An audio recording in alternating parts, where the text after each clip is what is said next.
an unexpected turn from Prince William. We all know he loves Aston Villa, but he really took it to another level this week. He was offering commentary alongside Rio Ferdinand and Ali McCoist for the PSG versus Villa game in the Champions League quarter-final. I love this story so much. And fans loved it too. They were commenting on how good he was, and Rio was saying that he's going to be out of a job. This is a more relaxed and playful side of the Prince of Wales. We're seeing that more and more. Do you think that this is part of a bigger strategy, or do we think he is just feeling more relaxed in his role? Well, he's president of the Football Association, so it is a formal part of his role, and it's easy to forget that because he presents himself as a fan, and I think there probably is something deliberate in that. But we know that he's been going down the pub to watch the football for a long time. There was a point when he went to the pub with the editor of the Sunday Times to watch a game, I mean, he was very, very convincing. He was talking about PSG, the team Aston Villa were playing, the French team. Talking about the high press, they put a lot of pressure on, play the long ball over the top. He was giving some strategy tips. He did get his prediction for the outcome wrong, but he's an Aston Villa fan, so he predicted his team would win, obviously. But yeah, I think it was very convincing. I think he'll won a lot of respect from football fans for delivering a convincing. I was quite impressed actually, because my brother always complains about rubbish football pundits. Sure. So I was like, have a look at this. Look at the future king. He can hold his own. And I think one of the things I noticed about William is he has very few speech impediments. He's very articulate, and it's obviously part of royal training and stuff like that. But I think it really helps when you're listening to football commentary in particular, because you can trip over your words a lot more easily, and you can tend to have all these unnecessary fillers in there. And I think people they're like, get to the point, what is actually going on tactically, what is going on and what should be done. So people were really impressed with him by that. And I also just think he just seems like a man of the people, which is, I mean, even people that are not necessarily royalists begrudgingly respect him, because they just think this is not a bad guy. He's not going to make us look ridiculous. He's actually been quite mature and level-headed, considering all the stress he's had to deal with his wife's cancer treatment and his brother losing his mind. So I think people appreciate this side of him. I think people will relate as well to the fact that he wants to bring his son to the game, and he wants to pass the mantle down to George. It's so cute, and you watch them getting all excited. It's very relatable. You're right. He just comes across as very likable. So this is just another. Yeah, it's one big. We all have that. We all have in our family, a brother who's not very bright, who's lost his mind, and a hot actress who's. We all have hot actresses. Yeah, we all have the hot . So these are the same clowns who are, bashing Harry, saying that he cannot do anything because he's used to having courtiers doing everything for him. They also bashed Meghan's business, saying she's so boring, she could have done any other thing. For example, campaigning, being the face of a campaign about colorism, bleaching, about that's happening in sub-Saharan Africa and parts of Asia. She should have been that. Basically, they are telling Meghan and Harry what to do and what not to do. So here's the funny thing about everything. They have the audacity to then again go ahead and praise William Wonka's. Yes, I said it, guys. I said it. The sheer audacity for them to go praise William. The hypocrisy. This is the hypocrisy, media hypocrisy. So they think the future king of England, flying in a private jet, mind you, he is a champion when it comes to climate change, flies in a private jet all the way to Paris to watch football. That is so cute. Oh my God, that is so cute. Oh, and by the way, he brought George. He brought his son to watch football. Cute. That is so stinking cute. But these are the same people when Meghan just makes meals with her kids. When Harry is seen holding Lilibet, they have a problem with that. Oh, they're exploiting their own kids. Oh no, they're using their kids to make money. But when William is literally, every single time you have his kids paraded on tabloids, that's not exploitation. The fact that they went ahead to praise William, that just speaks volume. The most boring person. William is so boring, but William and King Charles are so boring that even with William going to play soccer, the media was not even interested. Charles and Camilla had their wedding anniversary in Italy. No one was talking about that. Harry, who they say they don't care about, who they say he's pathetic, who they say he's lost his mind, right? He's not famous. Steps in England, in UK, in London, just for his court hearing, and every tabloid, every newspaper, every television is talking about him.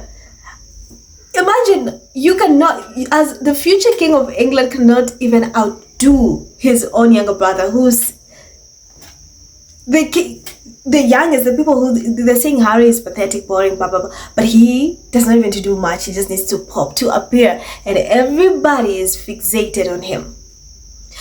Instead of these idiots, calling William out, saying, "Hey, you are the future king. You are barely walking. You're usually on vacations. You don't do anything much."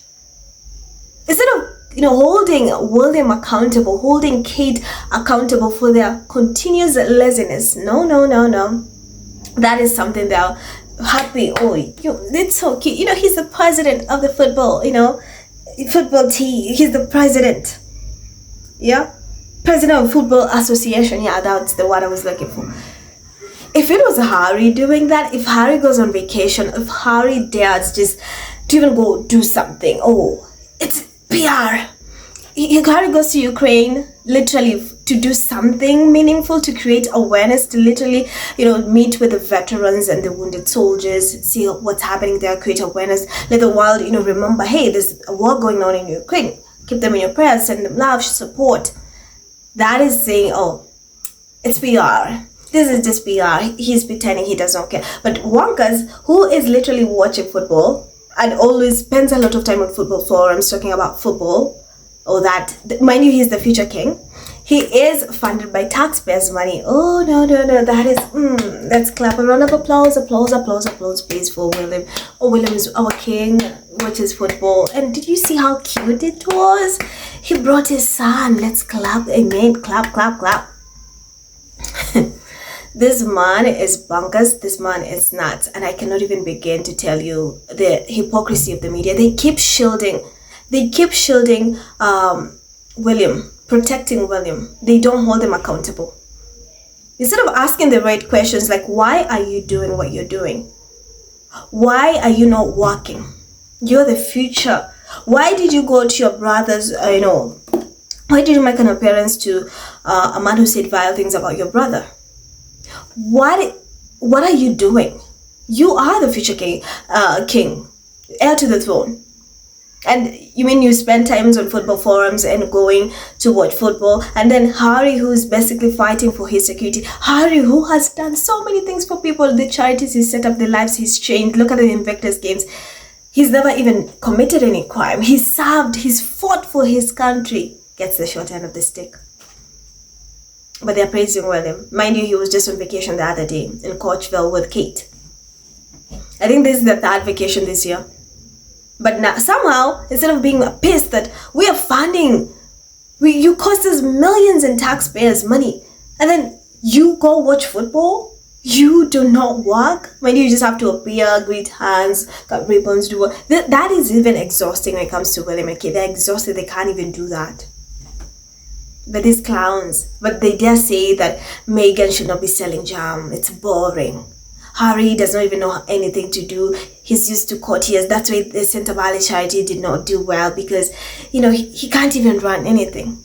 But Harry has so many accomplishments. If you compare the two, and this is why, and it's funny to me because these same people, they keep saying William is an embarrassment. He's a shame. Oh, Meghan and Harry, please come back. Kiss and make up with the, with the family. You are valuable assets, valuable assets. You're not lazy. We're stuck with lazy William and lazy Kate. Please come back. Why do you always, if William is such a great king, or a future king is a great prince, why are you always fixated on Harry and Meghan? Why is it that you want them back?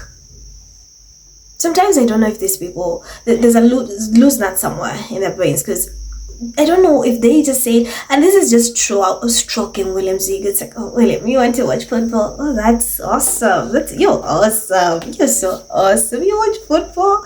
Oh, you did not even go do anything else? Do you know, there's so many crises. The monarchy is in crisis right now. There's a lot is happening. What are you doing about that? But no, William is even good at football commentary. He's amazing. But Harry, who literally went to Ukraine to create awareness, met with veterans. It's like, oh no, that is a bad thing. What has William done? What is his Earthshot done? How many accomplishments does he have? Harry, who literally fought for their own country, they treat him like a criminal, and he's not even committed any crime. They can't even give him security. Harry, who they claim is not famous, he just has to step. For years, even after leaving the UK, they still write about Harry and Meghan. If he's not that famous, why do you keep writing about him? If he's not that famous, or if you don't care, why are you still talking about him? Talk about William. Continue praising William. If William goes on the vacation, oh, William, yes, you've been tired. You've been having such a hard time this year. Kids' cancer, the king's cancer. You've been having such a hard time. Go have fun. You deserve it. Instead of being mad that there's someone you're funding with your taxpayers' money, that he's barely working, costing you guys millions. No, but there's someone who is living his own life, funds his own life, is who you're fixated on. These clowns are ridiculous. The hypocrisy of the media. So guys, as always, don't forget to hit that subscribe button and let me know your thoughts in the comments below. Thank you for watching. I'm Iraj. Stay tuned and I will see you in my next video.